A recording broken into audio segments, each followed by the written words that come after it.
Hello students, my self सी ए डिम्पल डांगी और आज हम लोग ऐसे 210 करने वाले हैं agreeing the terms of audit engagements.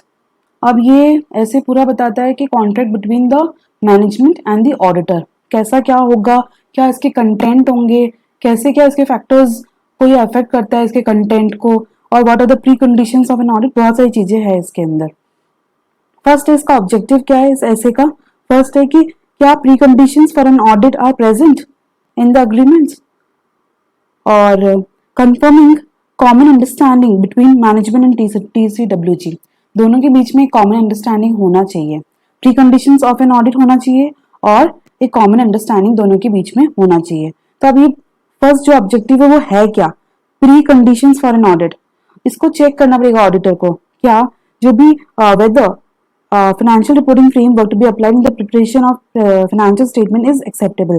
क्या जो भी financial reporting framework जो यूज कर रही है एंटिटी वो acceptable है कि नहीं, और obtain agreement, और ऑडिटर को एग्रीमेंट लेना पड़ेगा मैनेजमेंट से कि वो लोग रिस्पॉन्सिबल है। किस चीज के लिए रिस्पॉन्सिबल है? तीन चीज के लिए, preparation of financial statement, internal controls के लिए क्या, ताकि फ्रॉड्स वगैरह नहीं हो और फाइनेंशियल स्टेटमेंट सही से बने, और है प्रोवाइड, ऑडिटर को क्या देना पड़ेगा उनको, access to all information, additional information, unrestricted access within the entity, ताकि वो ऑडिट एविडेंसेस ऑब्टेन्ड कर सके। तो ये pre conditions for an audit, इसको चेक करना पड़ेगा।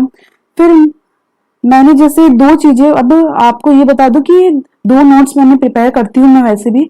एक तो पूरा ये ऑडिट अनाउंसमेंट का है, डिटो उसकी लैंग्वेज लिखी हुई, फिर मैंने उसको शॉर्ट में, ये शॉर्ट नोट्स में बना दिया है। तो आप देखोगे कि यहाँ पर आप एक बार पढ़ लेना इसको, तो आपको ग्रिप आ जाएगी कैसे ऐसे चलता है, मतलब आगे से आगे कैसे टॉपिक्स आते हैं। तो इसमें दो चीजें बहुत इंपॉर्टेंट है इस ऐसे में, एक तो प्री कंडीशंस क्या थी और एक दोनों के बीच में अग्रीमेंट।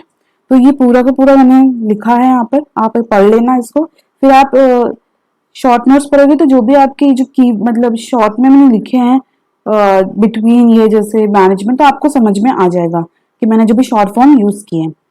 फिर आता है कि factors relevant to auditor determination of acceptability of financial reporting framework. कौन कौन से फैक्टर अफेक्ट करते हैं फाइनेंशियल रिपोर्टिंग फ्रेमवर्क कैसा होना चाहिए। फर्स्ट है क्या है नेचर ऑफ द एंटिटी, क्या वो बिजनेस है, क्या वो एनपीओ है।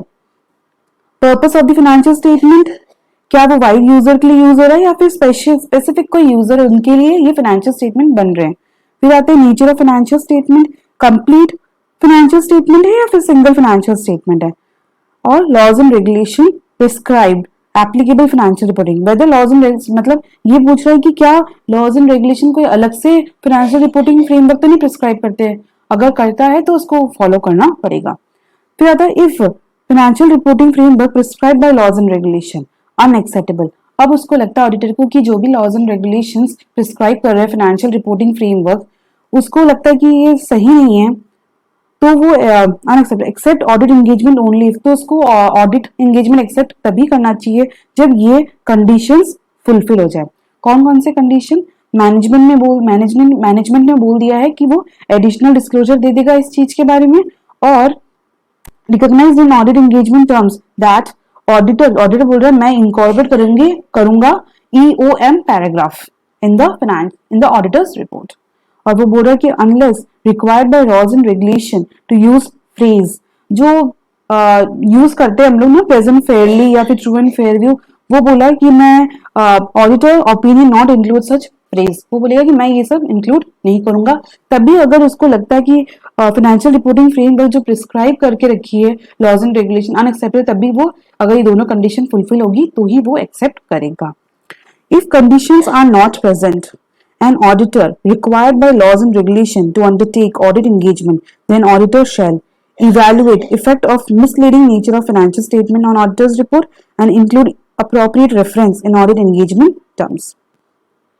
ये आप थोड़ा पढ़ोगे आपको आ जाएगा समझ। इफ कंडीशंस नॉट प्रेजेंट, अगर कोई कंडीशंस, ये जो दो कंडीशन प्रिस्क्राइब करके रखी है प्रेजेंट नहीं होता है, तो ऑडिटर क्या करेगा, auditor required by laws and regulation to undertake audit engagement then, और फिर उसको लग रहा है कि क्या बोलते हैं कंडीशंस भी प्रेजेंट नहीं है और लॉज एंड रेगुलेशन भी बोल रहे हैं कि आपको तो एंगेजमेंट लेना पड़ेगा, तो वो क्या करेगा, वो करेगा कि क्या कोई मिसलीडिंग इफेक्ट तो नहीं है फाइनेंशियल स्टेटमेंट में, और वो क्या करेगा, अप्रोप्रिएट रेफरेंस दे देगा इन ऑडिट एंगेजमेंट टर्म्स। तो ये आप एक बार पढ़ना, बहुत इजीली हो जाएगा आप लोग से। बहुत मैंने चार्ट कलरफुल वाइज रखा है कि अच्छा लगता है फिर पढ़ने में। If pre conditions not present, तो वो अगर प्री कंडीशंस जो मैंने ऊपर बताया था अगर ये प्रेजेंट नहीं होती है तो ऑडिटर को बोल के रखा है कि आप ऑडिट एंगेजमेंट को एक्सेप्ट मत करना। इफ या तो फाइनेंशियल रिपोर्टिंग फ्रेमवर्क अनएक्सेप्टेबल है या तो एग्रीमेंट नॉट ऑब्टेन्ड है, क्योंकि एग्रीमेंट लेना बहुत जरूरी है मैनेजमेंट से। अगर मैनेजमेंट क्या करती है, इम्पोज करती है limitations on the scope, auditor believe limitation result in, और उससे लगता है ऑडिटर को ये जो आप लिमिटेशन ऑन द स्कोप लगा रहे हैं ना उसके चलते मेरे को डिस्क्लेम ओपिनियन देना पड़ेगा, शैल नॉट एक्सेप्ट सर, तो उसको ऐसे लिमिटेड एंगेजमेंट को एक्सेप्ट नहीं करना चाहिए unless required by the laws and regulations. Audit of components, auditor of parent which is also an auditor of the component, वो ये फैक्टर इन्फ्लुएंस करेगा whether to send a separate audit engagement letter to the component. कब separate factors ये सब affect करेंगे कि क्या separate audit engagement letter भेजना पड़ेगा क्या कंपोनेंट ऑडिटर को। Who appoints the component auditor, separate auditor report issue, क्या सेपरेट ऑडिटर रिपोर्ट इशू होता है, क्या लीगल रिक्वायरमेंट है, क्या डिग्री ऑफ ओनरशिप है by the parent and degree of independence. फिर आता है कि रिकरिंग ऑडिट, होता रह रहा है एक के बाद एक ऑडिट चलती रह रही है, तो ये कुछ फॉलोइंग फैक्टर्स अप्रोप्रिएट, क्या रिवाइज और remind the auditor of existing terms. कुछ फॉलोइंग फैक्टर्स अफेक्ट करते हैं कि आपको फिर से रिमाइंड करना पड़ेगा क्या एंटिटी को। अगर एंटिटी ने क्या किया, मिसअंडरस्टैंड कर लिया उसके ऑब्जेक्टिव एंड स्कोप को ऑडिटर के, तब वो फिर से ऑडिट एंगेजमेंट भेज सकता है, एग्जिस्टिंग टर्म्स को वो रिवाइज कर सकता है। रिवाइज या स्पेशल टर्म उसको इंक्लूड करना अगर ऑडिट एंगेजमेंट के अंदर। recent change of senior management, recent change in ownership, तो फिर उसको रिवाइज करने पड़ेंगे अपने टर्म्स को। और फिर आता है nature and size significant change हो गया है लीगल और लीगल रिक्वायरमेंट की वजह से, change in financial reporting framework and other requirements. Agreement, अब बता के रखा था कि आपको एक अग्रीमेंट लेना पड़ेगा मैनेजमेंट को, ऑडिटर को मैनेजमेंट या टीसीडब्ल्यूजी से, तो उसके बारे में ये फुल है। मैंने प्री कंडीशंस आपको पढ़ा दिया, एक ये हो गया प्री कंडीशंस, कहाँ गए ये प्री कंडीशंस हो गए। अब हम लोग आएंगे ऑडिट एंगेजमेंट लेटर जो उन्हें ऊपर बोल के रखा था।